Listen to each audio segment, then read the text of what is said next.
Morning everyone. मेरा नाम आशीष पांडे है। हमने स्टार्ट किया है FM regular batch for may 26 attempts and onwards के लिए। हमने हमारा chapter number 1 EBIT EPS MPS analysis complete कर लिया है। अब हम हमारा सेकंड चैप्टर लीवरेज कर रहे हैं, जिसमें हमने हमारे सारे कॉन्सेप्ट पढ़ लिए थे। लीवरेज के अंदर टोटल मिला के 3 कॉन्सेप्ट थे जो हमारे प्रैक्टिकल सम्स के लिए इंपॉर्टेंट है। उसमें पहला हमारा था ऑपरेटिंग लीवरेज, सेकेंड कॉन्सेप्ट हमारा था फिनेंशियल लीवरेज और थर्ड कॉन्सेप्ट था हमारा कंबाइंड लीवरेज। ऑपरेटिंग लीवरेज के अंदर टोटल 4 फॉर्मूलाज है। उसमें पहला फॉर्मूला हमारा था percentage change in EBIT divide by percentage change in sales. Second formula हमारा था contribution divide by EBIT. Third formula था हमारा combined leverage divide by financial leverage और फोर्थ फॉर्मूला था 1 divide by MOS in sales proportion. Financial leverage के अंदर total 3 formulas थे हमारे, percentage change in EPS divide by percentage change in EBIT. दूसरा formula उसका था EBIT divide by EBT minus PD 1 minus T.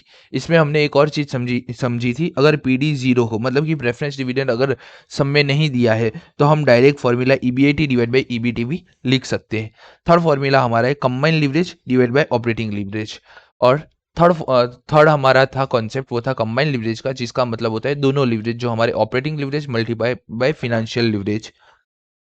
Second concept हमारा था percentage change in EPS divide by percentage change in sales, ये हमारा second formula था।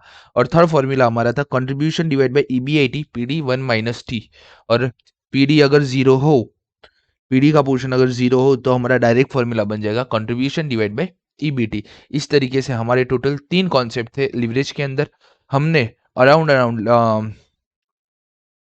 Question number 31 तक हमने कंप्लीट कर दिया था। उसके अलावा हमने बहुत सारे आपको होमवर्क भी दिया था। 31 हमने कंप्लीट कर लिया था। 32 33 हमने आपको होमवर्क में दे दिया था। अब 34 की बारी। क्वेश्चन 34 हमारा स्टार्ट होता है। उसमें बोला जाता है कि the selected financial data of ABC Limited, ABC companies for the current year ended 31st March are as follow। हमें A, B और C का डेटा दिया गया है। उसमें से सबसे पहले डेटा में दिया है variable expense of a percentage of sale, मतलब 60 50 और 40%। ये सेल के यहाँ पे परसेंटेज दिए, इतना हमारा वेरिएबल कॉस्ट है। दूसरा हमें इंटरेस्ट का अमाउंट दे दिया है। थर्ड नंबर पे हमें ऑपरेटिंग लिवरेज और फोर्थ नंबर पे फिनेंशियल लिवरेज दिया है। फिफ्थ नंबर पे हमें इनकम टैक्स रेट दिया है। बोला क्या है, prepare income statement of ABC companies and comment on the financial position and structure of this company. Okay, तो सबसे पहले हम यहाँ पे हमारा इनकम स्टेटमेंट बनाएंगे। क्वेश्चन 34, इनकम स्टेटमेंट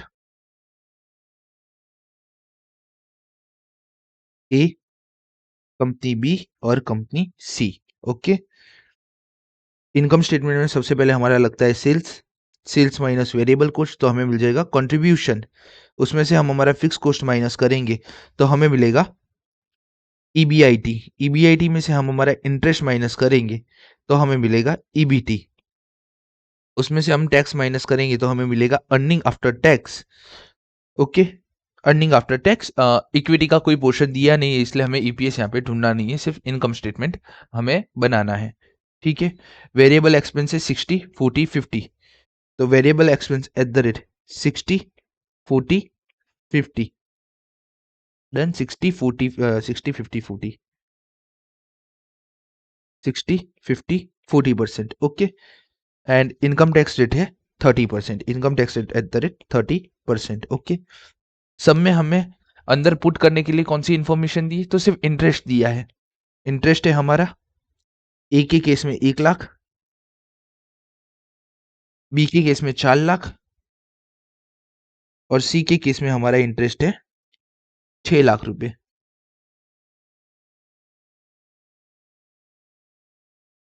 यहाँ पे 4 लाख और यहाँ पे हमारा इंटरेस्ट है 6 लाख रुपए। ओके, हमारे पास यहाँ पे ऑपरेटिंग लिवरेज और फिनेंशियल लिवरेज दी है। अब हमारे पास इंटरेस्ट की इंफॉर्मेशन दी है और इंटरेस्ट हमारा होता है फिनेंशियल फिनेंशियल फिक्स कॉस्ट। तो हमें सबसे पहले यहाँ हम यूज करेंगे हमारा फिनेंशियल लिवरेज। ठीक है, तो A B C working note 1। सबसे पहले हमारा फिनेंशियल लिवरेज का हमारा फॉर्मूला होगा ईबीआईटी डिवाइड बाय ईबीटी। अब हमने पहले भी पढ़ा था, ईबीटी की जगह मैं क्या लिख सकता हूँ, ये मेरा जो ईबीटी का पोर्शन है उसकी जगह मैं लिख सकता हूँ ईबीआईटी माइनस इंटरेस्ट। उसका मीनिंग भी क्या होता है, ईबीटी। तो EBT is equal to EBIT minus interest. Okay, अब हम फिनेंशियल लिवरेज देख लेते हैं तीनों केस में कौन कौन सा है। 352.5, 352.5, ओके, 352.5, ओके डन। अब हम फिगर लिखते हैं हर किसी की। तो ईबीआईटी मुझे नहीं पता है, डिवाइड बाय यहाँ का ईबीआईटी मुझे नहीं पता है, और इंटरेस्ट हमारा फर्स्ट केस में है 1 लाख रुपए, और financial leverage is equal to 3 होता है। डन, ये हमारे फिनेंशियल लिवरेज का फॉर्मूला है। अगर आपको ऐसे नहीं समझ में आ रहा है तो आप इसको ऐसे भी कर सकते हैं। ये डिलीट कर देता हूँ। हमने ये मेथड से सारे सम किए, एक दूसरी मेथड से हम करते हैं, मतलब कि वे ऑफ प्रेजेंटेशन हम बता रहे हैं कि हम वे ऑफ प्रेजेंटेशन ऐसा भी लिख सकते हैं। सबसे पहले financial leverage is equal to EBIT divide by EBT. EBT is equal to EBIT minus interest.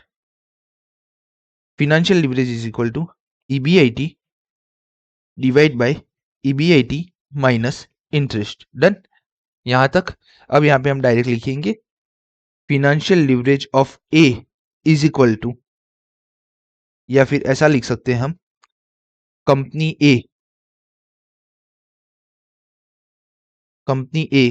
का फिनेंशियल लिवरेज कितना है, 3 इज इक्वल टू ईबीआईटी मुझे नहीं पता है, ईबीआईटी मुझे नहीं पता है, माइनस इंटरेस्ट हमारा है 1 लाख रुपए। ओके, तो यहाँ पे हो जाएगा EBIT is equal to 3 EBIT minus 3 lakh. Okay, ये हमारा हो जाएगा 2 EBIT is equal to 3 lakh. EBIT is equal to 1.5 lakh. Okay, तो हमारा हो जाएगा ईबीआईटी यहाँ पे 1.5 लाख रुपए। ओके, यहाँ पे हम लिखेंगे वर्किंग नोट 1। अब एक बात याद रखना, जब तीन कंपनी का केस हो तो अगर वर्किंग नोट ईबीआईटी के लिए वर्किंग नोट 1 बन रहा है तो हर हर कंपनी का, company A, company B, company सी, सारी कंपनी वर्किंग नोट 1 के अंदर ही हमें बनानी है। ओके, अब यहाँ से मुझे ईबीटी मिल जाएगा। ईबीटी मेरा होगा 50,000, टैक्स होगा 30%, मतलब 50,000 रुपीज। तो हमारा अर्निंग आफ्टर टैक्स हो जाएगा 35,000। देन अब यहाँ पे हम लिखेंगे कंपनी बी।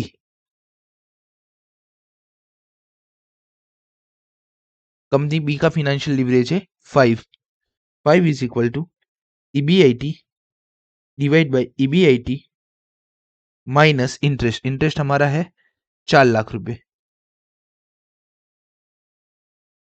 अब ये हमारा हो जाएगा EBIT is equal to 5 EBIT minus 20 lakh rupees.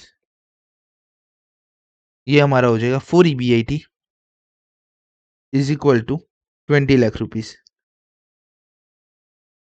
EBIT is equal to 5 चौक 4 लाख रुपीज, 5 लाख रुपीज, 5 चौक 5 लाख रुपीज ईबीआईटी। डन, तो ये हमें हमारे दूसरे केस का ईबीआईटी मिल गया 5 लाख रुपीज। 5 लाख माइनस 4 लाख 1 लाख, ये हो जाएगा हमारा 30,000।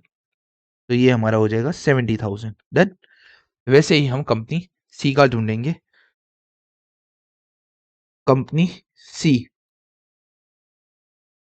कंपनी सी में हमारा है फिनेंशियल लिवरेज 2.5। तो 2.5 is equal to EBIT divide by EBIT minus interest हमारा है इस केस में 6 लाख रुपए। ओके, अब हम करते 2.5 EBIT minus 6 lakh into 2.5, 6 lakh into 2.5, 12, 12 and 3, 15 lakh is equal to EBIT। ये हमारा हो जाएगा 1.5 EBIT is equal to 15 lakh। EBIT is equal to 15 lakh divide by 1.5, तो ये हमारा हो जाएगा 10 lakh.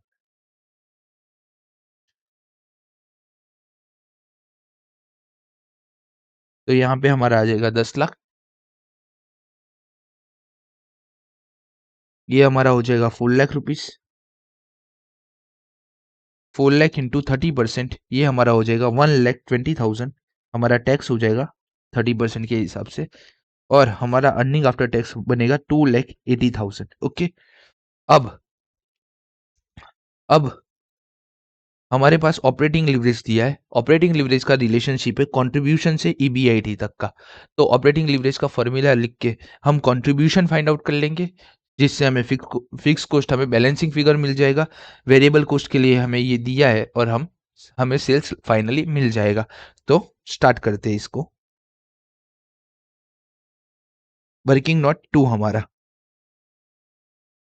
Operating leverage is equal to contribution divide by EBIT। Operating leverage company A,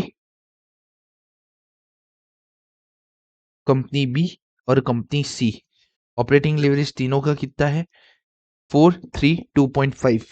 4, 3, 2.5 is equal to contribution हमें नहीं पता है कंपनी ए का। कंपनी ए का EBIT है हमारे लिए 1.5, 5, 10, 1.5 लाख। यहाँ पे हमारा होगा 5 लाख रुपए का EBIT। यहाँ पे हमारा contribution divide bye 10 lakh rupees. Okay, done. हमारा कंट्रीब्यूशन हो जाएगा 1.5 लाख इंटू 4, 6 लाख। यहाँ पे हमारा कंपनी बी के लिए कंट्रीब्यूशन हो जाएगा 15 लाख रुपीज का, और यहाँ पे हमारा कंट्रीब्यूशन हो जाएगा 2.5 इंटू 10 लाख, मतलब 25 लाख का हमारा कंट्रीब्यूशन यहाँ पे हो जाएगा। तो हमारा contribution company A B C का है 6, 15 और 25 लाख। 6 लाख, 15 लाख और 25 लाख। ओके, हमारा फिक्स कॉस्ट यहाँ पे मिलेगा हमें बैलेंसिंग फिगर। तो फर्स्ट केस में हमारा फिक्स कॉस्ट होगा 4,50,000। 4,50,000। सेकेंड केस में हमारा फिक्स कॉस्ट होगा 10 लाख रुपए। थर्ड केस में हमारा होगा 15 लाख रुपए। ऐसा कोई सम हमने गिना है आगे? शायद नहीं गिना है। ठीक है, हमारा सेल्स 100% होगा तीनों केस में, और तीनों केस में हमारा कंट्रीब्यूशन कितना होगा? अगर वेरिएबल कॉस्ट 60% है कंपनी ए के केस में, तो हमारा कंट्रीब्यूशन यहाँ पे 40 हो जाएगा। कंपनी बी में हमारा वेरिएबल कॉस्ट 50% है, तो कंट्रीब्यूशन हमारा 50% पार्ट हो जाएगा। और वेरिएबल कॉस्ट हमारा 40% है केस सी में, कंपनी सी में, तो हमारा कंट्रीब्यूशन हो जाएगा 16%। राइट, यहां तक समझ में आया होगा। बाद में एक सिंपल कैलकुलेशन है। 6 लाख, 6 लाख पे 40%, तो 100% पे कितना? ये हमारा होगा 6 लाख इंटू 100 डिवाइड बाई 40, जिससे हमें हमारा सेल मिल जाएगा। ठीक है, तो 6 लाख इंटू 40%, इसका आप वर्किंग शो नहीं करोगे तो चलेगा। 6 लाख डिवाइड बाई 40%, तो हमारा होगा 15 लाख रुपए। दूसरे केस में 15 लाख डिवाइड बाई 50%, तो ये हमारा हो जाएगा 30 लाख रुपए। और कंपनी सी में 25 लाख डिवाइड बाई 60%, तो ये हमारा हो जाएगा 4, 1, नहीं नहीं नहीं, कुछ गलत हुआ है।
ओके, वॉइस रिकॉर्ड नहीं हो रही थी, ठीक है। हाँ, comment on the, okay, question, second requirement हमारे क्वेश्चन की क्या है? Comment on the financial position and structure of this company. तो फाइनेंशियल पोजीशन और स्ट्रक्चर ऑफ दिस कंपनी का कमेंट हमें यहाँ पे कमेंट करना है। तो कमेंट करने के लिए हमारे पास लिवरेज के अलावा बेस्ट ऑप्शन कोई नहीं होगा। रीजन, पहली बात तो ये चैप्टर 2 का है सम है। तो चैप्टर 2 के अंदर हमने ज़्यादातर बात की है लिवरेज के रिगार्डिंग। अब यहाँ पे कैपिटल स्ट्रक्चर या पोजीशन स्ट्रक्चर के लिए जो हमने यहाँ पे स्ट्रक्चर है हमारा, उसके लिए हमें कुछ दिया नहीं कि हमारा कैपिटल स्ट्रक्चर ऐसा है। दूसरी चीज़, हमें जो ऑपरेटिंग और फाइनेंशियल लिवरेज दिया है वो ऑलवेज रिलेशनशिप, डिफरेंट डिफरेंट जगहों का हमें रिलेशनशिप बताता है। ईबीआईटी, सेल्स, ईएटी, ईपीएस तक का रिलेशनशिप बना बताता है, जिससे हम स्ट्रक्चर पे और फाइनेंशियल पोजीशन दोनों के ऊपर कमेंट मार सकते हैं। अब कमेंट कैसे मारेंगे? तो सबसे पहले हम ऑपरेटिंग लिवरेज लेंगे। ऑपरेटिंग लिवरेज के अंदर 3 कंपनियाँ हैं, ए, बी, सी। तो इसमें सबसे हाईएस्ट हाईएस्ट ऑपरेटिंग लिवरेज किसका है? तो कंपनी ए का। ओके, और फाइनेंशियल लिवरेज में हाईएस्ट फाइनेंशियल लिवरेज है कंपनी बी का। जबकि जो हमारी कंपनी सी है उसका फाइनेंशियल और ऑपरेटिंग लिवरेज सेम है। तो ये जो मैंने बोला इसको हम शब्दों में लिख डालेंगे।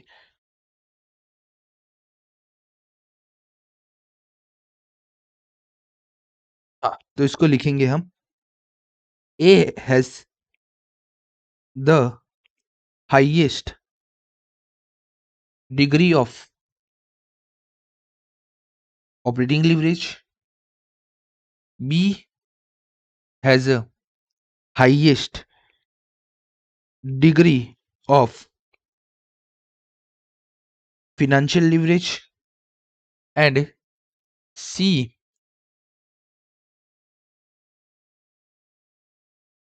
is equally leveraged on a both operating leverage and financial leverage। तो ये हमने जो बात की वो हो गया। अब जब भी हम लिवरेज की बात करते हैं तो हमारा तो ये पहला कंपैरिजन हुआ ऑपरेटिंग लिवरेज का।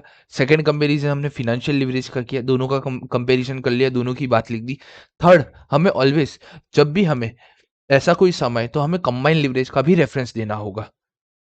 तो if we consider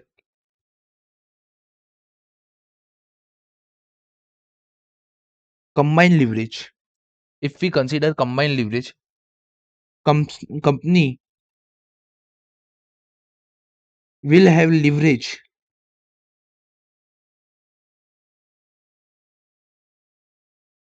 according to, नहीं रहने दो, will have leverage। अब एक एक करके कंपनी का लिवरेज हम निकालेंगे। कंबाइन लिवरेज का, company A is equal to 4 into 3, 12। Company B is equal to 3 into 5, 15। और company C is equal to 2.5 into 2.5, 2.5 into 2.5 is equal to 2.5 into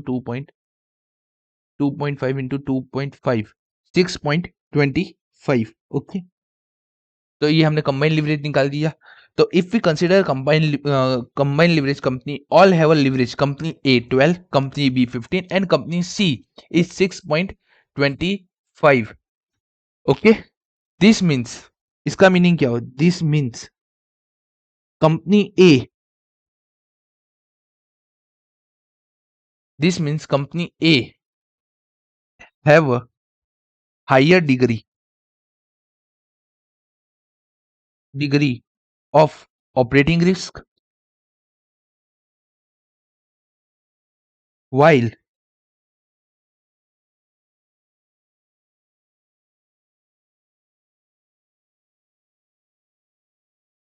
while company B is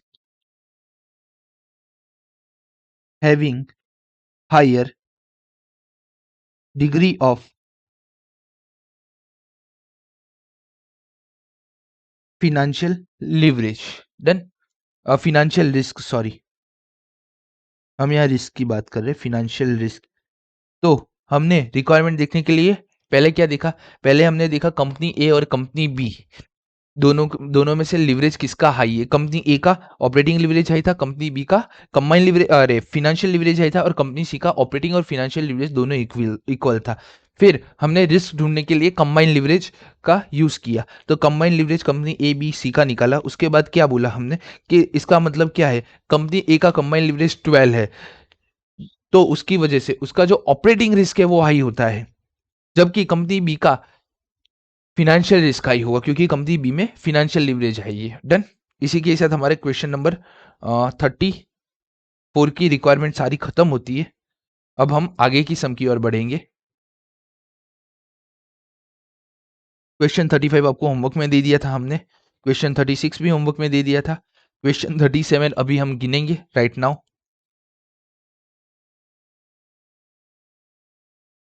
question 37 done. And मैंने देख लिया है answer. तो ये जो May 23 की book में है ना, ये आंसर आरटीपी May 20 आरटीपी, हाँ आरटीपी May 23 में मैंने देख ली पूरी की पूरी। ये जो आंसर है 416667 is the right. Okay done. हम गिनेंगे, राइट ही गिनेंगे। आपको भी अगर मैच करना हो तो आप मैच करके देख लेना, हम जो भी आंसर गिनेंगे वो राइट ही आएंगे, ठीक है। Leverage, question number 37 done. Following are the selected financial information A limited B limited for the current financial year. Okay हमें वेरिएबल कॉस्ट दे दिया, इंटरेस्ट दे दिया, ओएल दे दिया, एफएल दे दिया, टैक्स रेट दे दिया। ईबीआईटी सेल और फिक्स कॉस्ट मुझे ढूंढना है और identify the company which is a better place with the reason based on leverage. Okay हमें रीजन देना है कौन सी कंपनी बेटर प्लेस करती है। ओके ईबीआईटी सेल और फिक्स कॉस्ट ढूंढना है, मतलब मुझे इनकम स्टेटमेंट बनाना होगा। तो फटाफट हम यहाँ पे इनकम स्टेटमेंट बना देते हैं। Income statement, income statement company A limited, B limited. वैसे ये सम आप भी गिन पाते, बट अब मैंने स्टार्ट कर दिया, मैं गिना देता हूँ। सेल्स माइनस कंट्रीब्यूशन, हमें कहाँ तक ढूंढना है? ईबीआईटी तक का ढूंढना है, मतलब ईबीआईटी सेल्स फिक्स कॉस्ट हमें पूरा ही ढूंढना पड़ेगा। सेल्स माइनस वेरिएबल कॉस्ट तो मुझे मिलेगा कंट्रीब्यूशन माइनस फिक्स कॉस्ट, तो हमें मिलेगा ईबीआईटी माइनस इंटरेस्ट, तो हमें मिलेगा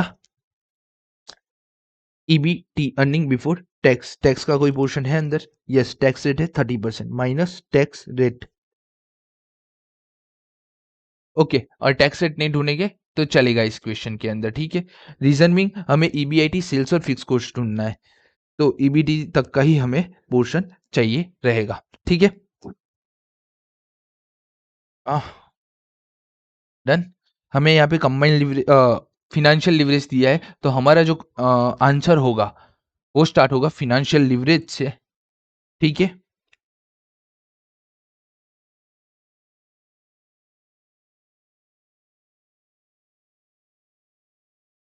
tax rate 30% minus earning after tax. Done. हाँ, working note 1, financial leverage is equal to EBIT. अब हमें पता है हमारे इस केस में हमारे पास इंटरेस्ट हमें दे दिया है 30,000, 1,20,000, 30,000, 1,00,000, 30,000 एंड सेकेंड इंटरेस्ट है हमारा 1,20,000। ओके तो अब मैं फिनेंशियल लिवरेज का फॉर्मूला हमने मल्टीपल टाइम्स लिखा है, तो मैं डायरेक्ट ऐसे लिख सकता हूँ क्योंकि मुझे याद है। कंपनी ए लिमिटेड, यहाँ पे ए लिमिटेड का हम करेंगे वर्किंग, यहाँ पे बी लिमिटेड का वर्किंग करेंगे। ए लिमिटेड में फिनेंशियल लिवरेज हमारा है 4, तो 4 is equal to EBIT, EBIT minus interest हमारा है 30,000, 120, 30,000, तो ये हमारा हो जाएगा 4 EBIT minus 1,20,000 is equal to EBIT, ये हमारा हो जाएगा 3 EBIT is equal to 1,20,000, EBIT is equal to 3 4 40,000। Okay तो हमें फर्स्ट केस का हमें ईबीआईटी मिल गया 40,000, ईबीटी हमारा होगा 10,000, टैक्स हमारा है 30% 3,000, अर्निंग आफ्टर टैक्स हो जाएगा हमारा 7,000। डन। वैसे ही बी लिमिटेड का ढूंढे तो बी लिमिटेड का है 3 is equal to EBIT divide by EBIT minus 1,20,000 3 EBIT minus 3,16,000 is equal to EBIT 2 EBIT is equal to 3,60,000. Done. EBIT is equal to 1,80,000. तो ये हमारा EBIT हो गया 1,80,000. तो हमारा EBT हो जाएगा 60,000. टैक्स से 30% मतलब कि 80,000. तो ये हमारा हो जाएगा 42,000 है ना. 60,000 माइनस 30% 42,000. डन. तो ये हमारा वर्किंग नोट 1 की वजह से हमें EBIT मिल गया. ठीक है. अब हमारा वर्किंग नोट 2 बनेगा कंट्रीब्यूशन ढूंढने के लिए. Working note 2 operating leverage is equal to contribution divide by EBIT. A limited B limited. Operating leverage हमारा है 6 एंड यहाँ पे है 3. कंट्रीब्यूशन हमें पता नहीं है. EBIT हमारा होगा 40,000. तो हमारा कंट्रीब्यूशन हो जाएगा 2,40,000. तो यहाँ पे हमारा कंट्रीब्यूशन हो जाएगा 2,40,000. हमारा फिक्स कॉस्ट होगा 2 लाख. हमारा वेरिएबल कॉस्ट रेशियो दिया है 60% दिया है eight the rate 60% divide by अरे एंड 50%. ओके. तो सेम ये 100% होगा तो ये 40% और 50% होगा. 2,40,000 को डिवाइड बाय 40% में करूंगा तो मुझे टोटल सेल हमारा 6 लाख रुपए मिल जाएगा. ओके. ये हमारा हो जाएगा 3,60,000 वेरिएबल कॉस्ट. डन. अब हम बी लिमिटेड का ऑपरेटिंग लीवरेज कैलकुलेट करेंगे. तो बी लिमिटेड का ऑपरेटिंग लीवरेज है 3 is equal to contribution divide by 1,80,000. Contribution is equal to 180 5,40,000. तो यहाँ पे हमारा कॉन्ट्रीब्यूशन आएगा 5,40,000. तो हमारा फिक्स कॉस्ट हमें मिलेगा बैलेंसिंग फिगर 540 माइनस 180 होगा तो हमें मिलेगा 360 शायद तक. हाँ 3,60,000. हमारा सेल हो जाएगा 5,40,000 डिवाइड बाय 50% 10,80,000. ओके. तो ये हमारा हो जाएगा 10,80,000 5,40,000 हमारा हो जाएगा वेरिएबल कॉस्ट. डन. अब हमारी इस सम की पहली दूसरी और तीसरी रिक्वायरमेंट ये थी. EBIT हमारी सबसे पहली रिक्वायरमेंट थी तो ये EBIT पहली रिक्वायरमेंट मिल गई. दूसरी हमारी रिक्वायरमेंट थी सेल्स तो ये दूसरी रिक्वायरमेंट हमारी सेल्स हमें मिल गई. थर्ड रिक्वायरमेंट थी हमारी फिक्स कॉस्ट तो ये थर्ड रिक्वायरमेंट हमें हमारी फिक्स कॉस्ट मिल गई. अगर ऐसा लगे कि यहाँ से मार्क्स नहीं देगा तो यहाँ पे है ना क्या करने का 1 2 and 3 EBIT sales and fix cost. EBIT sales and fix cost और यहाँ पे उसकी अमाउंट लिख देने की. EBIT की अमाउंट कितनी थी 40,000 1,80,000. ए लिमिटेड बी लिमिटेड ऐसा करो इसको. Okay done. ऐसे ही रखो ए लिमिटेड बी लिमिटेड 40,000 1,80,000. सेल्स हमारा था 6,10,80,000 6,10,80,000. फिक्स कॉस्ट था 2 लाख एंड 3,60,000. मस्त ऐसा है ना बॉक्स बना देने का और कंप्लीट. ये हमारी पहली दिन रिक्वायरमेंट थी वो कंप्लीट हो गई. दूसरी रिक्वायरमेंट क्या है तो हमें आइडेंटिफाई करना है company which is better placed with the reason based on leverage. ठीक है. हमें लीवरेज के बेस पर बताना है कौन सी कंपनी सबसे ज़्यादा अच्छी है.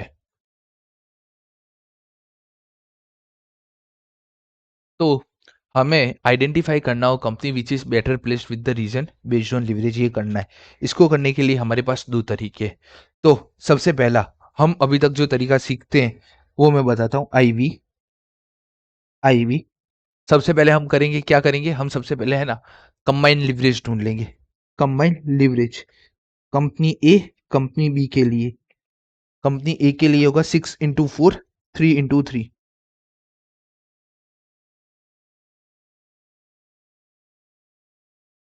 तो यहाँ से मुझे क्या पता चलता है, कंपनी ए का लीवरेज ज्यादा है, लीवरेज ज्यादा है तो रिस्क ज्यादा होगा, ठीक है। और कंपनी बी का लीवरेज जो है, कंबाइन लीवरेज, वो कम है कंपनी ए के मुकाबले में, तो उसका रिस्क भी कम होगा। तो यहाँ से मैं क्या कंक्लूजन डाल सकता हूँ, conclusion as per combine leverage,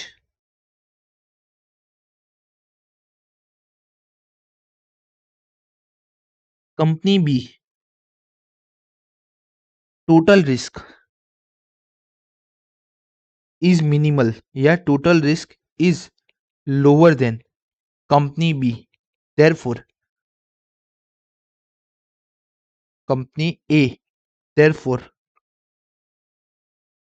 company A perform better, और कंपनी ए क्या पूछा है यहाँ पे, हाँ better place, therefore company B in a better place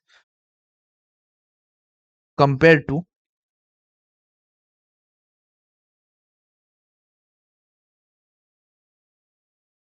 company A. Done. तो ये देखो, एक तो ये रीजन मैंने बता दिया। दूसरा, आप रीजन, दूसरा रीजन क्या मैं बताता हूँ। अब जब है ना, हमने एक बार बात की थी कि जिस कंपनी की फाइनेंस को कवर करने की, मतलब कि जो भी हम इंटरेस्ट पे कर रहे हैं, हमने कैपिटल एम्प्लॉयड गिना था, जिसमें हमारा था कैपिटल एम्प्लॉयड कहाँ पे, हमने एक मैं भूल गया क्या, एक चीज गिनी थी जिसमें हमने इंटरेस्ट का यूज किया था, ठीक है। हमने एक सीधी टर्म में समझते हैं कि एक चीज समझो कि जो कंपनी ज्यादा अर्न कर रही है ना, वो प्रॉफिटेबल नहीं होती है। जो कंपनी अपनी फिक्स कॉस्ट जितने कम में मीटिंग होती है, उसका फिक्स कॉस्ट का, उसका मीटिंग जितने कम में हो जाता है, उतना अच्छा रहता है। एक एग्जांपल से समझते हैं। कंपनी ए कमा कितना रही है, 40,000, और उसमें से वो पेमेंट कितना कर रही है, 30,000 का। इसका मतलब क्या है कि कंपनी 30,000 डिवाइड बाई 40,000, इसका मतलब क्या है, कंपनी ए जो है वो अपना 75% हिस्सा इंटरेस्ट पे करने में लगा देती है, राइट। और जबकि कंपनी बी हम बात करें कि 1,20,000 divide by 1,80,000,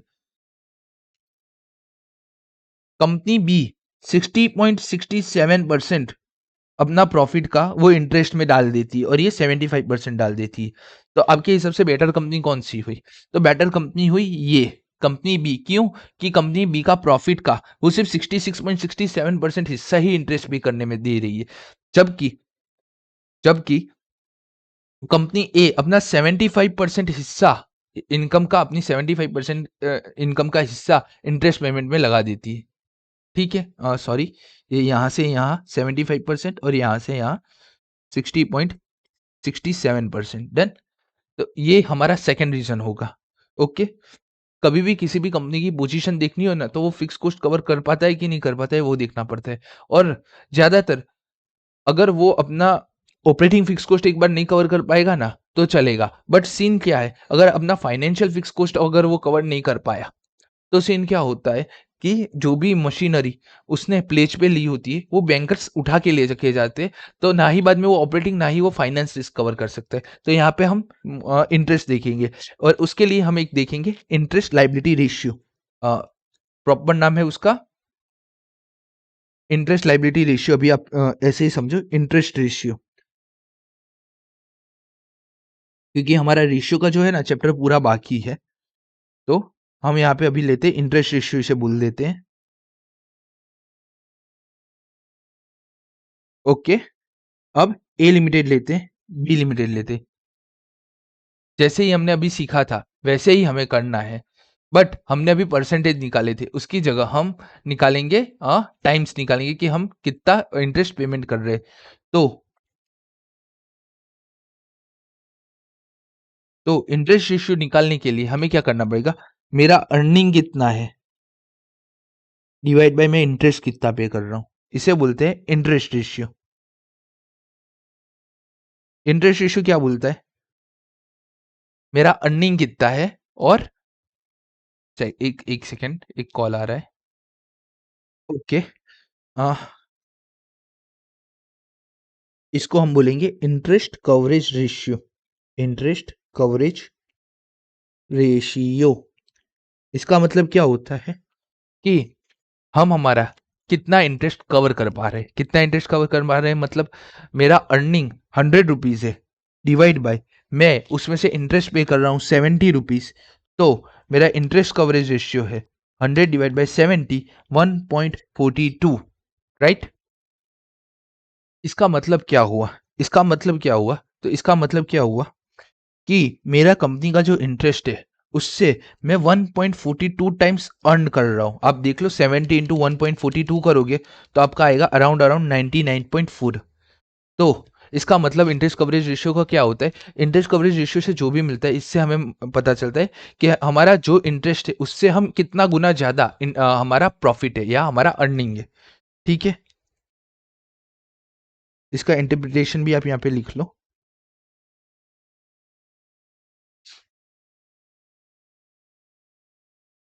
how many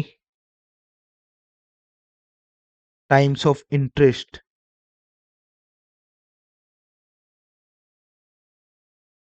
earn by earn by company.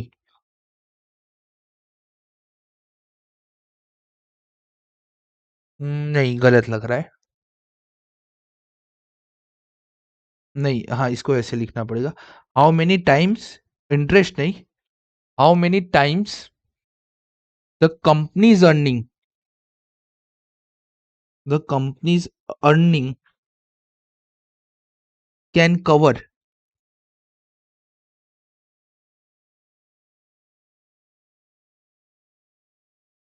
Interest liability, can cover interest liability.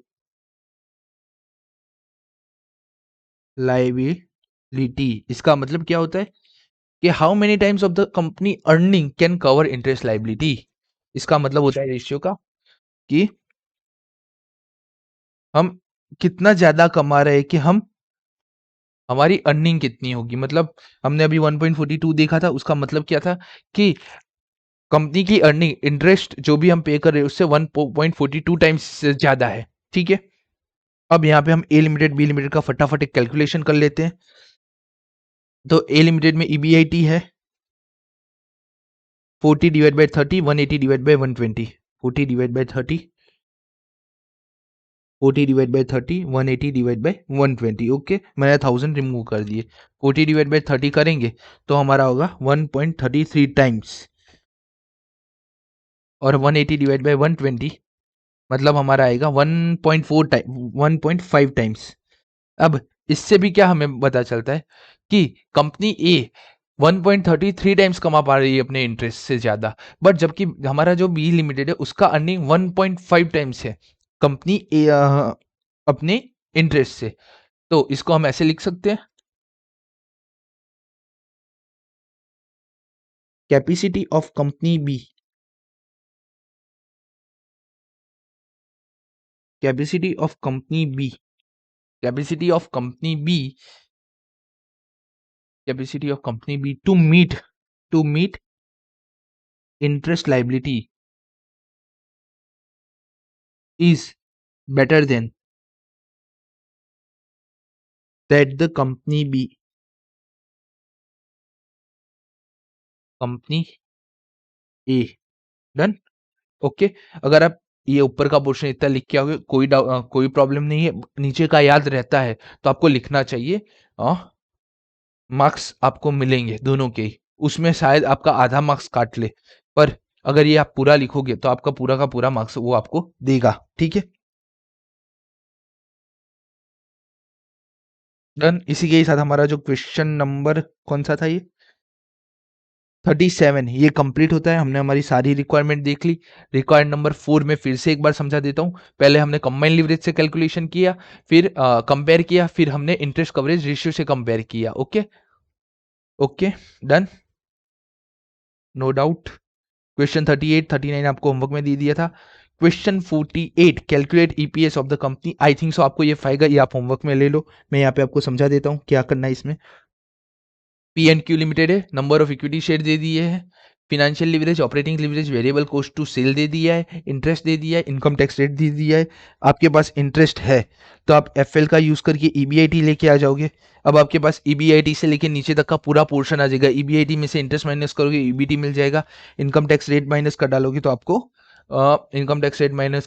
आपको मिल जाएगा अर्निंग आफ्टर टैक्स। डन। उसके बाद आप ऑपरेटिंग लिवरेज का यूज करके कंट्रीब्यूशन ढूंढ पाओगे। ऑपरेटिंग लिवरेज का जैसे ही यूज करके आप कंट्रीब्यूशन ढूंढोगे तो यहाँ पे हमें वेरिएबल कॉस्ट 67 और 50% दिए, तो मेरा PV ratio, profit volume ratio कितना हो जाएगा? पी के केस में 100 माइनस 67 33%, और यहाँ पे हो जाएगा मेरा 50%। तो इससे आपको सेल भी मिल जाएगा। और ईपीएस के लिए आपने अर्निंग आफ्टर टैक्स तो ढूंढ ही दिया होगा, तो डिवाइड बाय 1 लिखो, डिवाइड बाय 70,000। डन। ईजी है, कोई हार्ड चीज नहीं है इसमें। Question number 41, from the following financial data of company A company be prepare the income statement. Homework ले लो। नहीं, मैं करवाता हूँ ये वाला सम। क्वेश्चन नंबर 41 इजी सम है। आरटीपी में 24 में आया था, मतलब कि अभी लेटेस्ट 1 साल पुराना ही है। देन ये सम आएगा तो अराउंड अराउंड समझ लो कि 8 to 10 मार्क्स के लिए ही ये पूरा सम आएगा। एक अच्छा सम है ये वाला भी, ठीक है। द क्वेश्चन 41 में क्या दिया है? From the following financial data दिया है, कंपनी ए और बी का प्रिपेयर करने को बोला है इनकम स्टेटमेंट। वेरिएबल कॉस्ट दे दी है कंपनी ए की, कंपनी बी में क्या दिया है हमें? 50% ऑफ सेल है वेरिएबल कॉस्ट। ओके।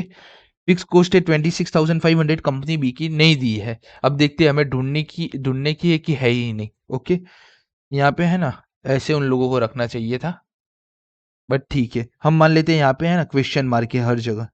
ओके, हर चीज हमें ढूंढनी है।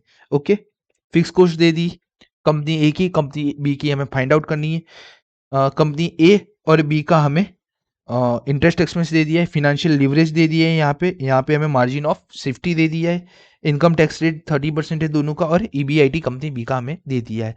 तो जो भी इंफॉर्मेशन है उससे सबसे पहले हम क्या करेंगे, हम एक इनकम स्टेटमेंट बना लेंगे।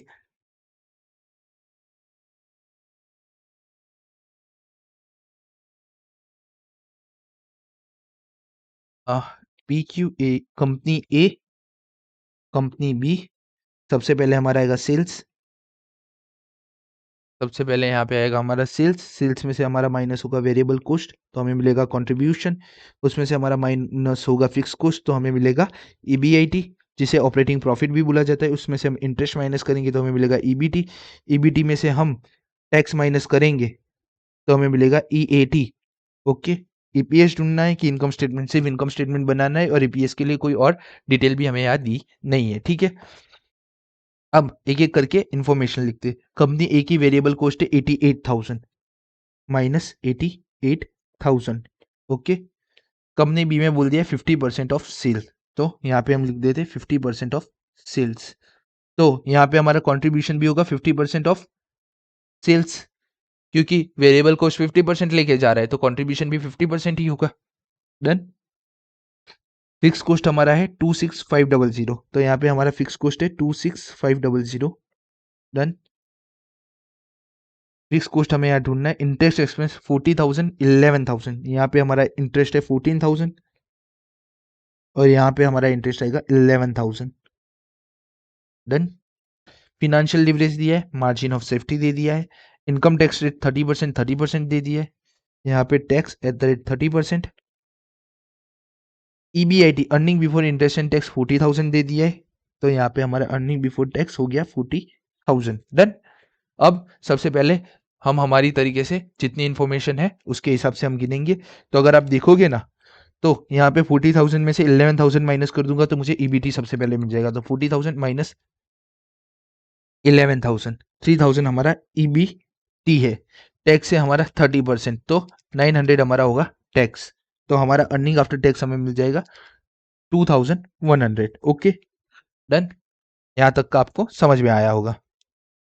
अब यहाँ पे डायरेक्ट कैलकुलेशन के लिए कुछ है नहीं और कंपनी बी के लिए भी डायरेक्ट कैलकुलेशन के लिए कुछ बचता है नहीं। अब हम देखते हैं, हम अब है ना पूरा का पूरा फोकस हमारा रखेंगे सबसे पहले कंपनी ए की तरफ, बाद में हम पूरा का पूरा फॉर्मूला सॉल्व करेंगे कंपनी बी की ओर से। तो कंपनी ए के अंदर हमें फिनेंशियल लिवरेज दिया है, ठीक है। तो working note 1, okay, financial leverage, okay, EBIT divide by EBT. अब सेम क्वेश्चन यहाँ पे हम लिख सकते हैं EBIT is equal to EBT की जगह EBIT minus interest. Reason being मेरे पास इंटरेस्ट है, ईबीआईटी या ईबीटी दोनों में से किसी एक की भी वैल्यू है नहीं। फिनेंशियल लिवरेज है मेरा 5, 5 इज इक्वल टू ईबीआईटी, मुझे ईबीआईटी यहाँ पता नहीं है। इंटरेस्ट है मेरे इस वाले केस के अंदर 40,000 माइनस 14,000, 14,000, ओके। ये हमारा हो जाएगा 40,000 into 5, 70,000। 5 EBIT minus 70,000 is equal to EBIT. 4 EBIT is equal to 70,000, EBIT is equal to 70,000 divide by 70,000 divide by 4, 70,500 हमारा ईबीआईटी होगा।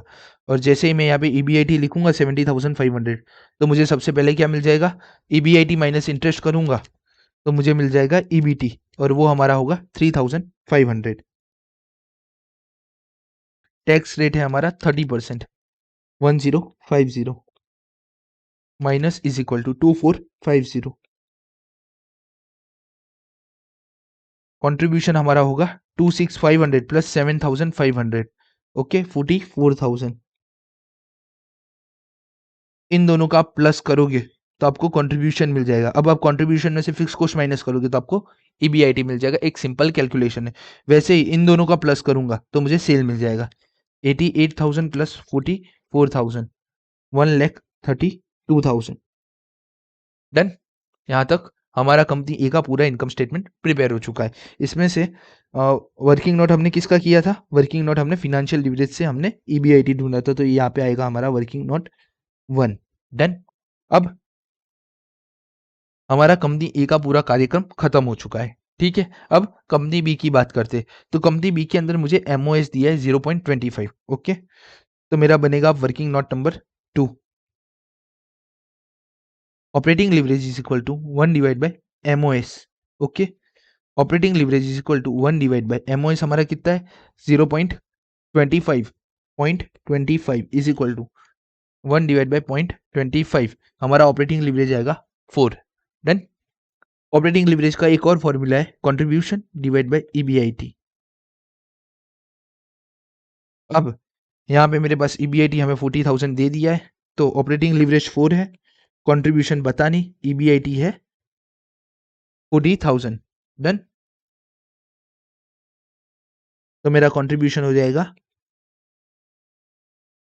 56,000। डन। तो हमारा कंट्रीब्यूशन यहाँ पे आ गया 56,000। अगर 50% ऑफ सेल 56,000 है तो हमारा सेल होगा 1,12,000, और इसका 50% 56,000 हमारा हो जाएगा वेरिएबल कॉस्ट, ओके। यहाँ तक समझ में आया होगा आपको। देन अब हमें फिक्स कॉस्ट ढूंढना है, जो हमारा बनेगा बैलेंसिंग फिगर 56,000 माइनस 40,000, 42,000। डन। ये हमारा छोटा सा question number 41 around 7 to 8 minute में ही हमने खत्म कर दिया। इजी सम था। ये आएगा 5 to 8 मार्क्स के लिए आएगा, 10 मार्क्स के लिए तो नहीं आएगा, लेकिन 5 to 8 मार्क्स के लिए ये आएगा सम, ओके। यहाँ पे हमें टोटल चीज कितनी ढूंढनी थी, 1 2 3 और 4।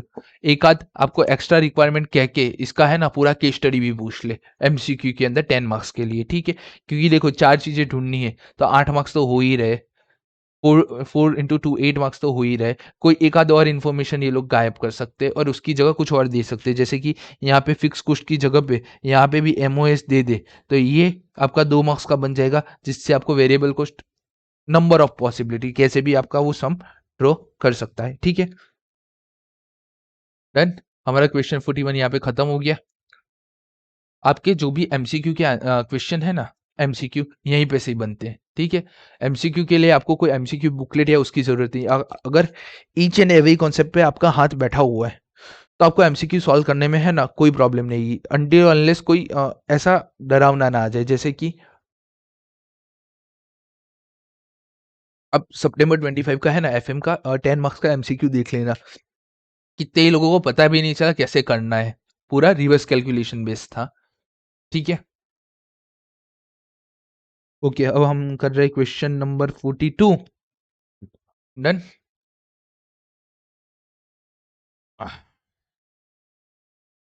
इक्विटी शेयर कैपिटल दे दी है हमें।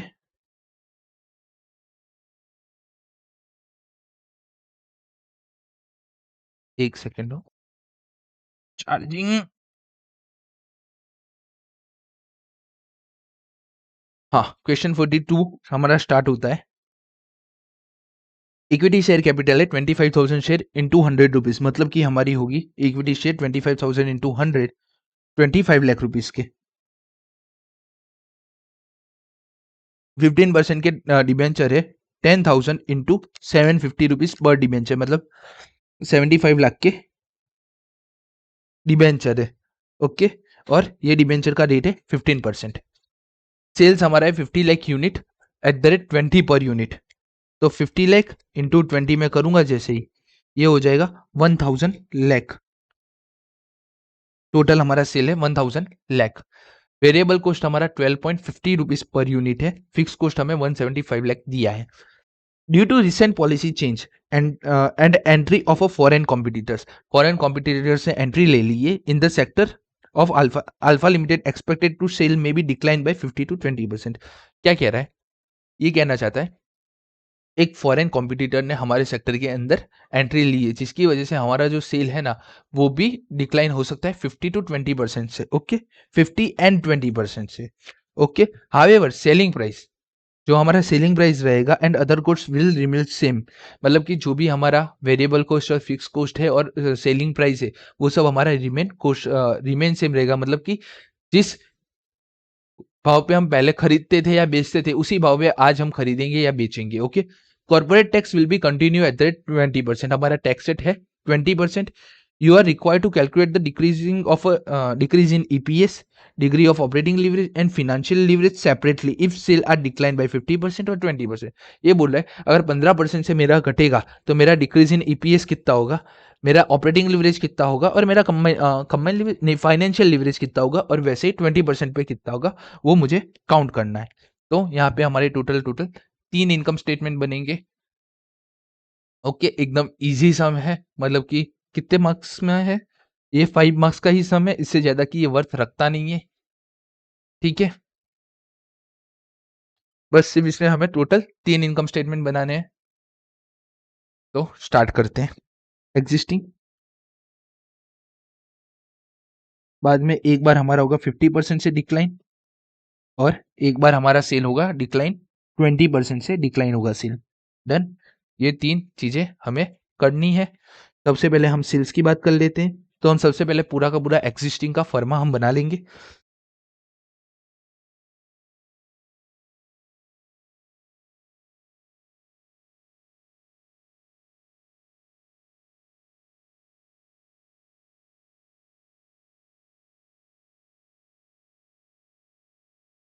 Earning after tax divide by number of equity share, क्योंकि हमें ईपीएस तक इसको ढूंढना है। Done, EPS. सबसे पहले बात करते हैं सेल्स की। तो हमारे फर्स्ट केस में सेल होगा 50 lakh unit into ₹20 per unit. ये पूरा सम हमारा रहेगा रुपीज इन लैक्स में। डन, रुपीज इन लैक्स में। डन। तो पहले केस में हमारा सेल होगा 50 lakh unit into ₹20 per unit. तो 50 इंटू 20 हमारा हो जाएगा 1000। वेरिएबल कॉस्ट हमारा है ₹20 पर यूनिट। एक काम करते हैं, यहाँ पे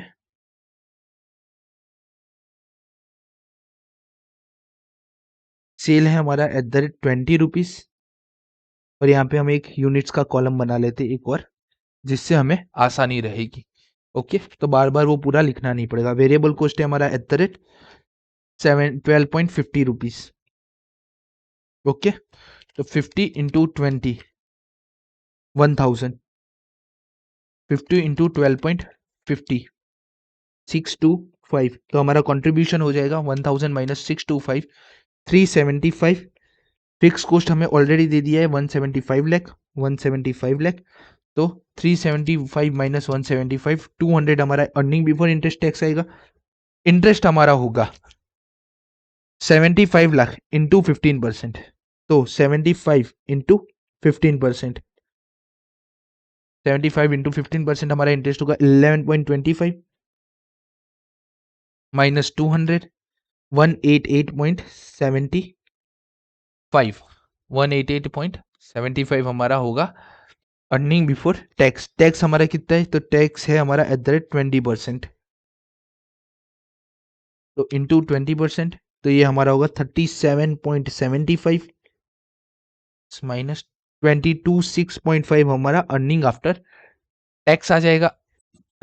और सॉरी 188.75 माइनस 37.75, 188.75 माइनस 37.75, तो ये हमारा हो जाएगा 151 हमारा अर्निंग आफ्टर टैक्स हो जाएगा। वो मैंने भूल से प्लस इज इक्वल टू कर दिया था। नंबर ऑफ शेयर हमारे कितने, नंबर ऑफ शेयर है हमारे 25,000, तो हमारा ईपीएस आएगा 25,000, हमने रुपीज इन लैख किया है तो 1020।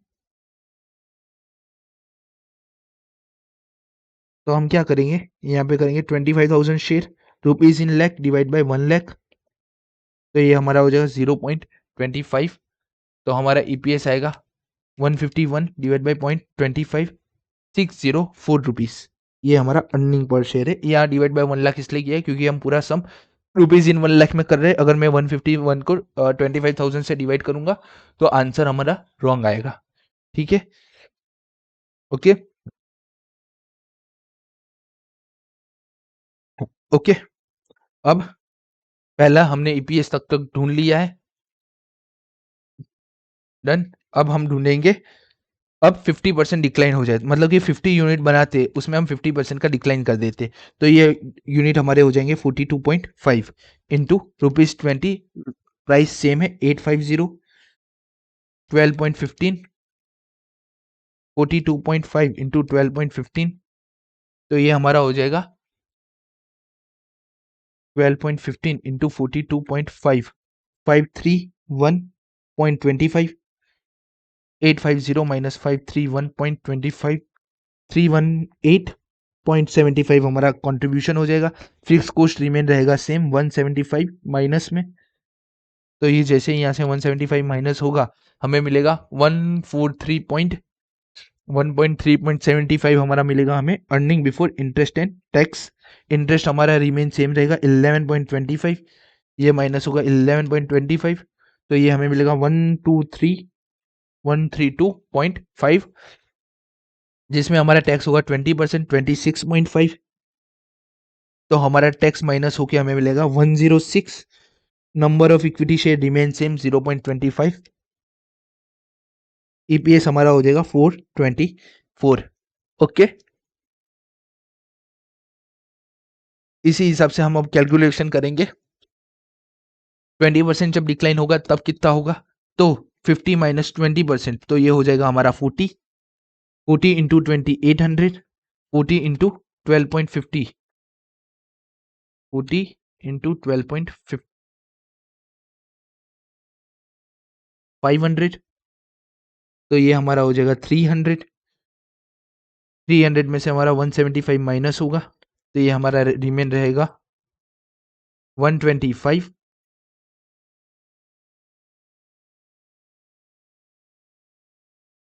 इंटरेस्ट हमारा होगा remain same 11.25 minus 11.25, 125 minus 11.25 113.75 into 20%, 22.75 minus is equal to 91 divide by 0.25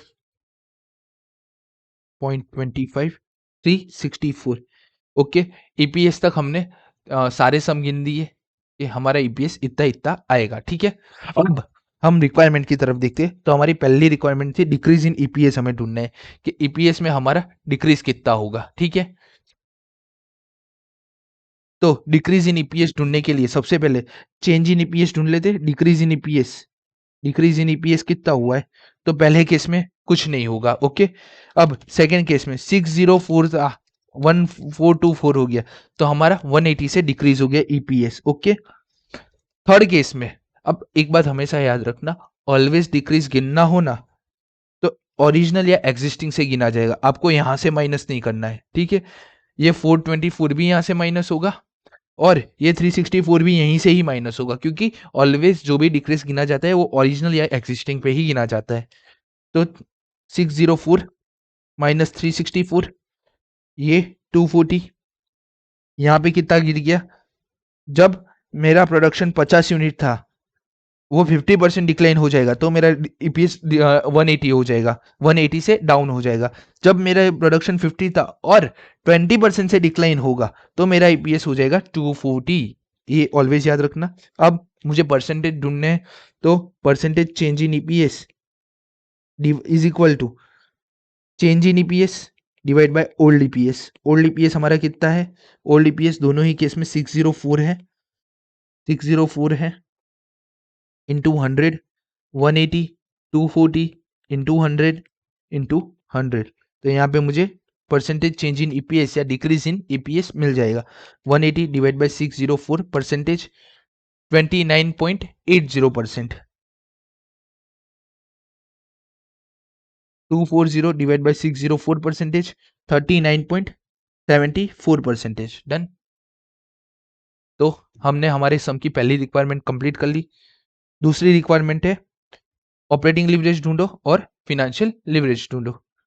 तो ओएल दूसरी रिक्वायरमेंट है, ओएल, ओएल का फॉर्मूला है कंट्रीब्यूशन डिवाइड बाय ईबीआईटी। अब हमने ये मल्टीपल टाइम्स कर लिया, इसलिए मैं यहाँ पे है ना वैल्यू नहीं लिख रहा हूँ, मैं यहाँ पे डायरेक्ट ढूंढ के दे देता हूँ आपको। Contribution divide by EBIT, contribution है 318.75 डिवाइड बाय 1.3 143.75, ये हमारा हो जाएगा 2.22, 2.22। और इस वाले केस में हमारा हो जाएगा 300 डिवाइड बाय 125, 2.4। ऐसे ही financial leverage EBIT divide by EBT.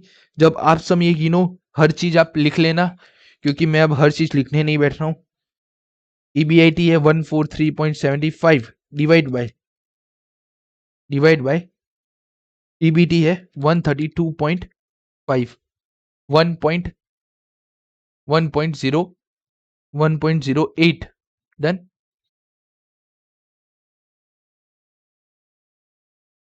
Okay, second 113.75, 113.75 divide by 91,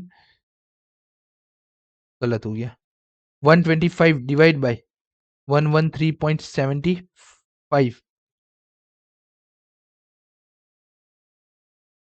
तो ये हमारा हो जाएगा 1.10। ओके, अब हम जब है ना समरी की बात करता हूं मैं यहाँ पे, एक आपको दूसरी तरीके से भी हमने OLFL ढूंढने के लिए सिखाया गया है कि percentage change in EBIT divide by percentage change in EPS.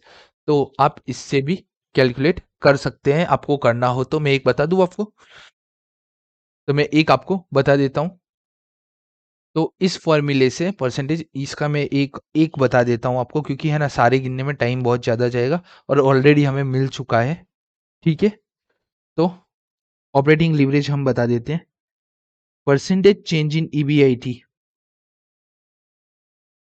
हाँ, percentage change in EBIT divide by percentage change in EPS. तो सबसे पहले मुझे क्या करना पड़ेगा, percentage change in sale, operating leverage का ये वाला formula, percentage change in EBIT divide by percentage change in sale. तो मुझे पहले परसेंटेज चेंज इन ईबीआईटी ढूंढना पड़ेगा। तो मेरे केस में परसेंटेज 200 से 1.3.75 हो गया है। तो 1.3.75 माइनस 200, तो मुझे मिलेगा 56.25 डिवाइड बाय, मैं 200 करूंगा तो मुझे परसेंटेज चेंज मिल जाएगा डिवाइड बाय 200, 28.125 इसका डिफरेंस आएगा। यहाँ जो है ना डिफरेंस 28.125 है।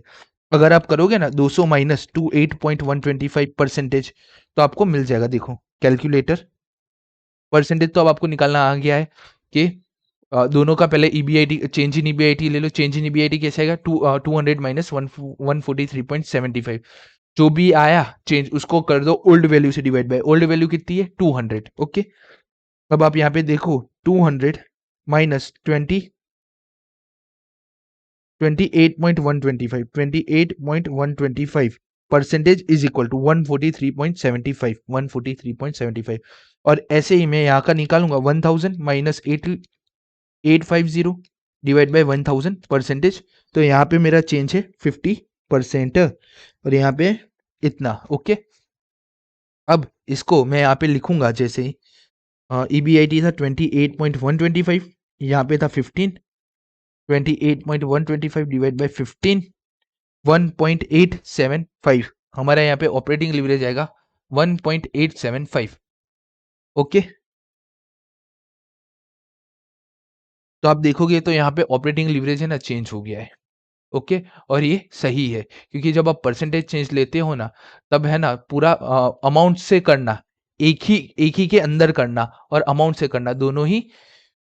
एक मिनट हो, एक मिनट, ये जब परसेंटेज वाला खेल होगा ना आपका तब क्या होगा, आपका ऑलवेज जो ईपीएस है ना वो ऑपरेटिंग लिवरेज यहाँ से मैच होगा, यहाँ वाला। यहाँ हम जो ऑपरेटिंग लिवरेज निकालेंगे इस केस में यहाँ पे आएगा 1.875। तो जब आप परसेंटेज का यूज करोगे तब आपका जो एग्जिस्टिंग का जो ऑपरेटिंग लिवरेज होगा वही आपका परसेंटेज चेंज वाले में ऑपरेटिंग लिवरेज आएगा। एक बार इसका भी गिन के देख लेते हैं इतना आता है कि नहीं आता है। ठीक है, तो उसका गिनते हैं। तो मेरा सेल कितना चेंज हुआ? 1000 से 800 हो गया, मतलब 800 माइनस 1000 मतलब 200 लाख से मेरा सेल कम हो गया है। तो यहाँ पे मेरा चेंज कितना है? 20%। 20% मैं ये देख रहा हूँ। ओके, आपको पता चले। और वैसे ही यहाँ पे मेरा आएगा 200 minus 125 divide by 200 percentage 37.5%। Done, ये हो गया। अब इसको यहाँ नीचे लिखेंगे 37.5 divide by 20%। 37.5 divide by 20 percentage, percentage तो रिमूव हो जाएंगी, डिवाइड बाई 20 तो ये हमारा हो जाएगा 1.875। ओके, हम यहाँ पे अब फिनेंशियल लिवरेज भी गिन ही देते हैं। Financial leverage is equal to, financial leverage is equal to percentage change in sales, percentage change in EPS divide by percentage change in sales। तो हमने ईपीएस के परसेंटेज तो पहले ही ढूंढ लिए। पहले में 29.80 सेल्स के भी हमने ढूंढ लिया है। सेल्स का कितना हमने परसेंटेज ढूंढा है? पहले में है 15%, डिवाइड बाय 15, 29.80 डिवाइड बाय 15 ये हमारा होगा 1 पॉइंट, सॉरी हम फिनेंशियल लिवरेज ढूंढ रहे हैं, कंबाइंड लिवरेज नहीं ढूंढ रहे। फिनेंशियल लिवरेज का फॉर्मूला है percentage change in EBIT, percentage change in EPS divide by EBIT. Okay, 29.80 divide by यहाँ पे कितना परसेंटेज का चेंज है? 281.25 परसेंटेज, 281.125। तो 29.80 डिवाइड बाय 28.125 ये हमारा होगा 1.06। वैसे ही यहाँ पे हमारा होगा ईपीएस कितना हमारा चेंज हुआ है? 39.74 डिवाइड बाय यहाँ पे चेंज हुआ है 37.5%। ईबीआईटी में चेंज कितना हुआ है? 37.5%। 37.5, 39.74 डिवाइड बाय 37.5, 1.06। और इसका अगर हम फिनेंशियल लिवरेज निकालें तो इसका फिनेंशियल लिवरेज निकलेगा EBIT divide by EBT, EBIT 200 divide by 200 divide by 188.75, 1.06। मतलब क्या समझे आप इससे? इससे मैं समझाना चाहता था जब आप परसेंटेज का फॉर्मूला लोगे ना तो ईच एंड एवरी सिनारियो आपका फिनेंशियल लिवरेज सेम रहेगा। देख लो आप यहाँ पे जो आपका एग्जिस्टिंग का फिनेंशियल लिवरेज है वही यहाँ पे है, वही यहाँ पे है। ठीक है, 1.875 1.875 ओके, हमने परसेंटेज चेंज से भी ढूंढ लिया, दोनों से ढूंढ लिया, ठीक है। अब अराउंड अराउंड 1.11 आर, हाँ कोई नहीं। क्वेश्चन नंबर 42 हमारा डन हो गया। क्वेश्चन 43 44 होमवर्क में दिया था। क्वेश्चन 45, ठीक है, क्वेश्चन 45 अभी स्टार्ट करेंगे 5 मिनट के ब्रेक के बाद।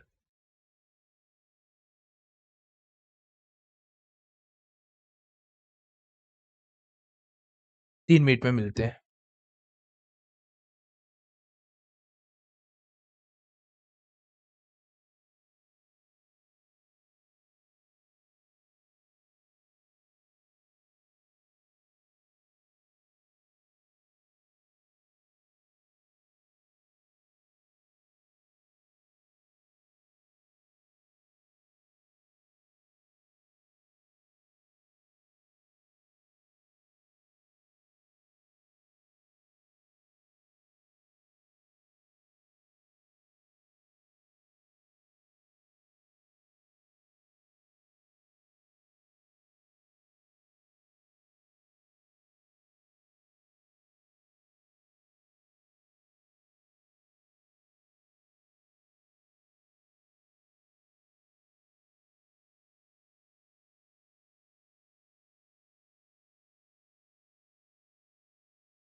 ओके, हमारा टाइम अप हो चुका है।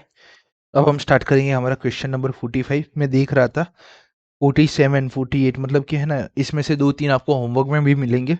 तो नेक्स्ट टू प्रोबेबली ये कि हमारे नेक्स्ट लेक्चर में है ना, हम ये पूरा का पूरा चैप्टर खत्म कर डालेंगे। 1 और 2 लेक्चर मोर और लगेंगे। 1 और 2 लेक्चर इसलिए बोल रहा हूँ, आगे भी एक आध सम हमारा छूट गया है, और वो लेंथी सम है, अराउंड अराउंड 20 to 25 मिनट्स का सम है। तो 1 या 2 लेक्चर और लगेंगे। बट अभी हम फोकस करते हैं क्वेश्चन नंबर 45 पर। एन लिमिटेड और सी लिमिटेड दोनों की डिटेल दी है। इक्विटी डेट फिक्स कोर्स दे दिए, कंबाइन लिवरेज फिनेंशियल लिवरेज दे दिया है। अब यहाँ पे हमें क्या बोला है, हमें कंट्रीब्यूशन ढूंढना है एन लिमिटेड और सी लिमिटेड का, मार्जिन ऑफ सेफ्टी ढूंढना है, और सेल्स ऑफ सी लिमिटेड ढूंढना है, ठीक है। डन, इतनी चीजें ढूंढनी है। तो स्टार्ट करते हैं। इसके लिए हमें इनकम स्टेटमेंट बनाना पड़ेगा। अगर आप है ना आपका मॉड्यूल या कोई और जगह देखो, कुछ और चीजें देखोगे ना, तो आपको है ना क्या बोलते हैं, इनकम स्टेटमेंट नहीं बनाया होगा उन लोगों ने, या फिर क्या होगा कि उन लोगों ने डायरेक्ट ही गिन दिया होगा। बट मैं इनकम स्टेटमेंट का सहारा क्यों लेता हूँ पता है?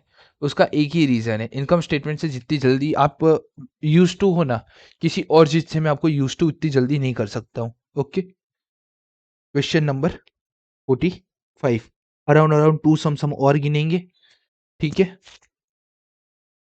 N limited, C limited, N C, sales minus variable cost, contribution minus fix cost, earning before interest tax minus interest. तो अर्निंग बिफोर टैक्स, टैक्स का कोई पोर्शन है अंदर, टैक्स अंदर दिया नहीं है, मतलब हम रखेंगे अपना सम अर्निंग बिफोर टैक्स तक, ठीक है? वही अर्निंग आफ्टर टैक्स है, वही नंबर ऑफ सब कुछ वही है। ओके, सबसे पहला हमें कंट्रीब्यूशन ढूंढना है एन लिमिटेड का और सी लिमिटेड का, लेकिन यहाँ पे हमें फिक्स कॉस्ट दे दिया है 3 लाख रुपए, 3,36,000 रुपए,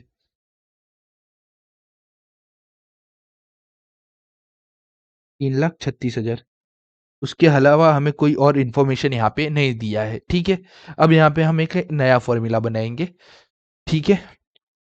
तो अब सबसे पहले हम ऑपरेटिंग लिवरेज ढूंढेंगे। ऑपरेटिंग लिवरेज ढूंढने के लिए हमें कंबाइंड लिवरेज और फिनेंशियल लिवरेज दोनों दिया है, और जब कंबाइंड लिवरेज और फिनेंशियल लिवरेज दोनों हो तो हमारे पास फॉर्मूला है combined leverage divide by financial leverage. Combined leverage divide by financial leverage, combined leverage है हमारा 8, फिनेंशियल लिवरेज है हमारा 2। 8 divide by 2 is equal to हमारा ऑपरेटिंग लिवरेज हमें मिल गया 4। अब हमने ऑपरेटिंग लिवरेज क्यों ढूंढा पता है? कंट्रीब्यूशन और ईबीआईटी से तक का रिलेशनशिप ऑपरेटिंग लिवरेज बनाता है, और हमारे पास सिर्फ फिक्स कॉस्ट का वैल्यू है। तो ऑपरेटिंग लिवरेज का दूसरा फॉर्मूला क्या है? Contribution divide by EBIT, then operating leverage is equal to, अब जैसे हमने फिनेंशियल लिवरेज में ईबीटी की जगह ईबीआईटी माइनस इंटरेस्ट लिखा था, उसी तरह हम यहाँ ईबीआईटी की जगह, हम यहाँ ईबीआईटी की जगह कंट्रीब्यूशन माइनस फिक्स कॉस्ट लिख सकते हैं। तो EBIT is equal to contribution minus fix cost, then operating leverage हमारा 4 है, कंट्रीब्यूशन हमें पता नहीं है, ईबीआईटी की जगह मैं लिखूंगा कंट्रीब्यूशन, और फिक्स कॉस्ट मेरा है 3 लाख रुपए। ओके, और ये हम कैलकुलेशन कर रहे हैं कंपनी एन के लिए, कंपनी एन, और कंपनी एन, डन। अब यहाँ हमारा हो जाएगा 4 contribution minus 12 lakh rupees is equal to contribution, 3 contribution is equal to 12 lakh rupees, contribution is equal to 4 lakh rupees. Okay, easy था, हमने अभी तक जो किया कुछ नया अभी तक हमने नहीं किया है। तो हमें ईबीआईटी मिल जाएगा 1 लाख, इंटरेस्ट हमें मिल जाएगा, इंटरेस्ट हमें अंदर दिया है, तो इंटरेस्ट हमें दिया है 5 लाख का 10%। ओके, बट समझ लो, जब ऐसे कोई समझ कर रहे हो ना, तो हमें कंट्रीब्यूशन अनलिमिटेड का ढूंढना था, वो हमें मिल गया है, वो हमें मिल गया है, ठीक है? अब कंपनी सी के लिए हम कंट्रीब्यूशन ढूंढ लेते हैं। तो सेम कंपनी सी के लिए अगर हम कंट्रीब्यूशन ढूंढने जाएंगे, तो उसके लिए भी हम, हमारा फॉर्मूला लगेगा, क्या लगेगा? ऑपरेटिंग लिवरेज का 4.5 डिवाइड बाय 1.5,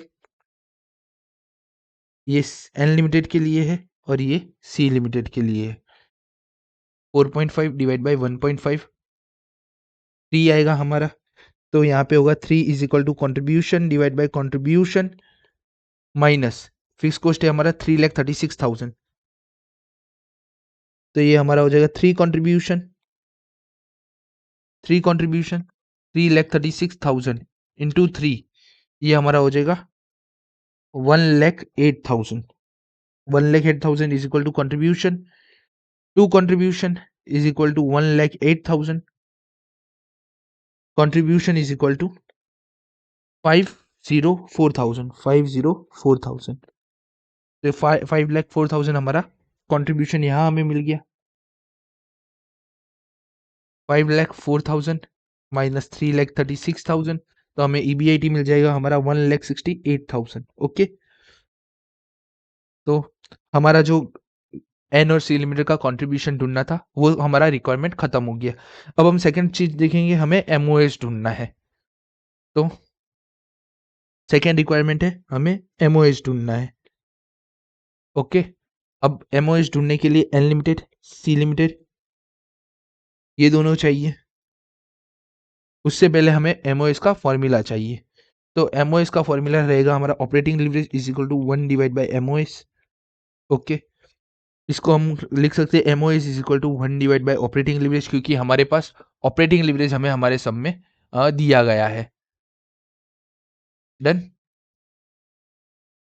अब आ गया हमारा वो N limited C limited. N limited में एमओएस ढूंढना है मुझे, तो 1 डिवाइड बाय ऑपरेटिंग लीवरेज हमारा कितना है? ऑपरेटिंग लीवरेज है 4 and 3। 1 divide by 4, 1 divide bye 3। जैसे हम 1 डिवाइड बाय 4 करेंगे तो ये हमारा आ गया 0.25, और ये हमारा आ गया 1 डिवाइड बाय 3, 0.33 33। डन। ये हमारा आ गया एमओएस, जिसे एमओएस को हमें इसको परसेंटेज में लिखना होगा, तो इसको हम लिखेंगे 25% और इसको हम लिखेंगे 33.33%। तो हमारे सम की सेकेंड रिक्वायरमेंट जो थी वो भी हमने कंप्लीट कर ली। थर्ड रिक्वायरमेंट है, मुझे सेल ढूंढना है ऑफ सी लिमिटेड का। तो मुझे सेल ढूंढने के लिए, सी लिमिट का सेल ढूंढने के लिए मुझे वेरिएबल कॉस्ट चाहिए। अब मेरे इस केस में वेरिएबल कॉस्ट है नहीं है, इक्विटी शेयर है, फिक्स कॉस्ट है। अब इस क्वेश्चन में क्या है, ये थोड़ा ट्रिकी क्वेश्चन होगा, ये पास्ट ईयर क्वेश्चन में आया है ना। हाँ, तो ये पास्ट ईयर क्वेश्चन सितंबर 24 में आया था। अब उस टाइम पे है ना, इन लोगों ने पीवी रेशियो या ऐसा कुछ दिया नहीं था, और किसी और ढंग से इसको हम नहीं गिन सकते हैं। तो इन लोगों ने अपने सजेस्टेड आंसर में क्या किया था, इन लोगों ने क्या माना, PV ratio is equal to 40%। ये उनका अजम्पशन था इस केस के लिए, तो हम भी वही लेंगे। थर्ड, पीवी रेशियो इज 40%, और ये हमारी क्या है, अजम्पशन है। ये हमारी अजम्पशन है कि हमने ये 40% लिया है। अब पीवी रेशियो का फॉर्मूला क्या है, PV ratio is equal to contribution divide by sales. इसको पीवी रेशियो हमने 40% अज्यूम किया है, कंट्रीब्यूशन हमने ढूंढा है, कंट्रीब्यूशन हमने 4 लाख ढूंढा है, सेल्स हमें ढूंढना है, तो sales is equal to 4 lakh divide by 40% हम कर देंगे, तो ये हमारा सेल आ जाएगा 10 लाख। अरे सॉरी, ओके, सॉरी सॉरी, हमें है ना, हमने एन लिमिटेड के लिए ढूंढ लिया, हमें सी लिमिटेड के लिए ढूंढना था। तो PV ratio for C limited है, तो सी लिमिटेड के लिए हमारा कंट्रीब्यूशन है 5,04,000, 5,04,000। तो हमारा सेल यहाँ पे होगा 5,04,000 डिवाइड बाई 40%, 5,04,000 डिवाइड बाई 40%, 12,60,000 रुपये। डन। अब आप क्या कर सकते हो, आप इसको हाइड कर सकते हो और इसको भी हाइड कर सकते हो, क्योंकि एग्जाम के टाइम पे अगर ये 5 मार्क्स का क्वेश्चन है, एग्जाम के टाइम पे अगर ऐसा कोई क्वेश्चन अगर पूछता है, अगर ऐसा कोई क्वेश्चन आता है, तो आप है ना ईच एंड एवरी चीज नहीं गिन पाओगे। अगर आपको पीवी रेशियो दिया होता है एन और सी लिमिट का, और आपने गिनना स्टार्ट कर दिया था ऊपर भी और नीचे भी, तो क्या सीन होता, आपका जो इम्पोर्टेंट नहीं है इस पर्टिकुलर क्वेश्चन के लिए इम्पोर्टेंट एरिया नहीं है, वो भी आप गिन रहे हो, वहां पे आप फालतू मेहनत कर रहे हो। ये जो क्वेश्चन है ना, फुल वन इसी तरीके से एग्जाम में गिना जाता है, और कोई तरीका नहीं है। यहाँ पे अगर ये लिखा हुआ है ना, ये दोनों चीजें, कोई फर्क नहीं पड़ता है। यूं है ना, एक चौकड़ी मार देने की वहां पे, जैसे कि मेरे पास तो यहाँ मैं आईपैड का यूज कर रहा हूँ, वहां पे एक चौकड़ी मार दो भाई, नहीं गिनना है मेरे को, ठीक है। और वैसे ही खुला रखोगे तो कोई प्रॉब्लम नहीं है, ठीक है। ओके, यहाँ पे हमने असम्पशन लिया था, रीजन बिंग इन लोगों ने है ना सेल ढूंढने के लिए कोई चीज नहीं दी थी, ठीक है। क्वेश्चन 45 हमारा डन होता है, 46 होमवर्क में दिया था। क्वेश्चन नंबर 47 क्या बोल रहा है भाई, सबसे पहले हम होमवर्क डिस्कस कर लेते हैं।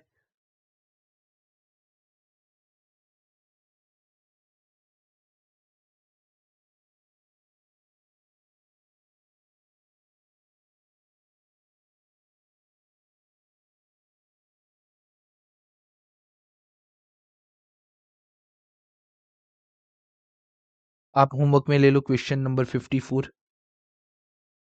ओके, ये हमने बहुत पहले ऐसा एक सम गिना था। Profit volume ratio 24%, operating leverage 2, financial leverage 1.5, interest expense दिया है और आपके पास फाइनेंशियल लीवरेज है, तो EBIT divide by EBIT minus interest का यूज करके आप ईबीआईटी ले आओगे, ईबीआईटी में से इंटरेस्ट माइनस करके नीचे का पूरा पोर्शन आ जाएगा। ऑपरेटिंग लीवरेज का यूज करोगे तो आपको कंट्रीब्यूशन मिल जाएगा, फिक्स कॉस्ट आपका बैलेंसिंग फिगर हो जाएगा और ऊपर का पूरा मिल जाएगा। ठीक है, नंबर ऑफ इक्विटी शेयर दे दी है, डन। प्रॉफिट वॉल्यूम रेशियो 24% दे दिया है, तो इससे आपको सेल्स मिल जाएगा। तो आपका इनकम स्टेटमेंट बन जाएगा, ईपीएस बन जाएगा और आपको percentage change in EPS if sale increase by 5%, वो ढूंढना है। ओके, होमवर्क ले लो इसको। ये हमने बहुत पहले ही इसके सारे सम हमने कंप्लीट कर दिए थे।